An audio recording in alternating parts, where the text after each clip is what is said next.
Assalamualaikum warahmatullahi wabarakatuh.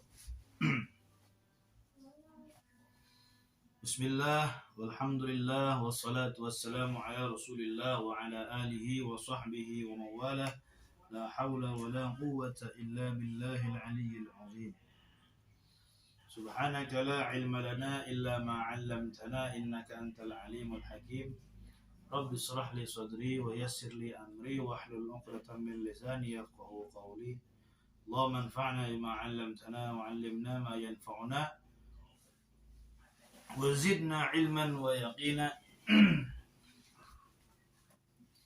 Alhamdulillah ala kulli hal wa na'udzu billahi min hali ahli an-nar. Bismillahirrahmanirrahim. Addibu awladakum ala thalathi khisal, hubbi nabiyyikum wa hubbi ahli baitih wa qiraatil Qur'an. Fa inna hamalatal Qur'an fi dhillillah yawma la dhilla illa dhilluh ma'a anbiya'ihi wa asfiyaihi. Rawahu ad-Dailami an Ali. Nah, ikhwan rahimakumullah, insyaallah pada kesempatan kali ini kita akan membahas hadis tentang pokok atau hal-hal yang harus diajarkan kepada anak-anak kita. Ya. Jadi ini tugas sebagai orang tua. Ya. Rasulullah mengajarkan ada 3 hal. Ya, ada 3 hal yang harus diajarkan kepada anak-anak kita. Sebagaimana dalam hadis ini sebutkan, katanya addibu auladakum ala thalathi khisal, yaitu didiklah oleh kamu anak-anak kamu ala thalathi khisal, atas 3 perkara. Yang pertama yaitu hubbi nabiyyikum. Yang pertama yaitu didiklah anak kamu untuk mencintai nabinya, ya, untuk mencintai nabi kalian semua, yaitu Nabi Muhammad sallallahu alaihi wasallam dan nabi-nabi yang lain.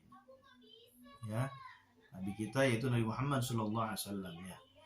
Jadi kita harus mengenalkan bagaimana caranya supaya anak-anak kita itu cinta kepada nabi, ya, Nabi Muhammad sallallahu alaihi wasallam. Gitu ya, jangan sampai anak-anak kita tidak cinta, ya. Bahkan lebih parah lagi, mungkin tidak mengenal, ya. Jadi untuk kita bisa menjadikan anak-anak kita cinta kepada nabi kita, yaitu dengan cara memperkenalkan. Kita kenalkan biografi beliau, akhlak beliau, mukjizat-mukjizatnya, nasabnya, kita ajarkan tata krama dan lain sebagainya, agar orang-orang agar anak-anak kita itu cinta, gitu. Nanti sedikit-sedikit akan muncul rasa rindu dan rasa cinta kepada Nabi Muhammad sallallahu alaihi wasallam. Kemudian ikhwani rahimakumullah, yang kedua yaitu wa hubbi ahli baitihi, cinta kepada ahlu baitnya Nabi, ya. Cinta kepada ahlu baitnya Nabi. Jadi kita harus mendidik anak-anak kita untuk bagaimana caranya supaya anak-anak kita cinta kepada keluarganya Nabi Muhammad sallallahu alaihi wasallam, ya, ahlu baitnya, ya, para habaib, ya. Kita kenalkan kepada anak-anak kita, ya. Gitu, ya. Jangan sampai anak-anak kita lebih mengenal artis-artis, lebih mengenal orang-orang yang mungkin tidak jelas, gitu ya, yang tidak ada manfaatnya untuk agamanya, gitu kan. Lebih baik kita ajarkan kepada anak-anak kita untuk mengenal keluarganya Nabi Muhammad sallallahu alaihi wasallam. Kepada kita ajarkan kepada mereka tokoh-tokoh yang kurang manfaat, ya, yang tidak ada manfaatnya. Dan yang ketiga yaitu wa qiraatil Quran. Yang ketiga adalah membaca Quran. Ya, Jadi didik anak kita supaya mereka bisa membaca Quran. Ajari oleh kita, anak-anak kita bisa baca Quran, ya. Jangan sampai anak kita buta terhadap Quran, ya.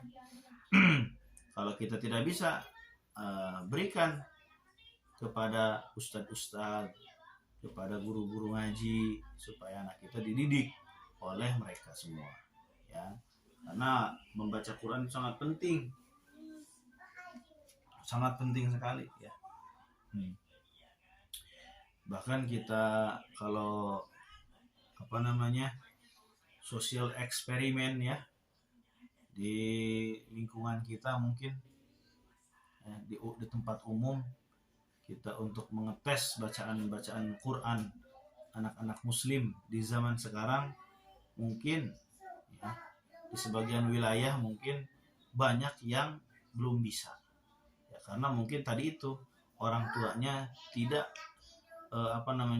tidak mengajarkan mereka untuk baca Quran, gitu, ya. Nah, itu sangat penting, ikhwan rahimakumullah, ya. Dan yang nah itu yang ketiga, ya. Jadi yang pertama yaitu hubbi nabiyikum, didik anak kita supaya cinta kepada nabi kita, nabi. Kemudian hubbi ahli baitihi, didik anak kita supaya cinta kepada keluarganya nabi. Dan yang ketiga yaitu didik anak kita supaya bisa membaca Quran. Fa inna hamalatal Quran fi dhillillah yawma la dhilla illa dhilluh ma'anbiyaihi wa asfiyaihi.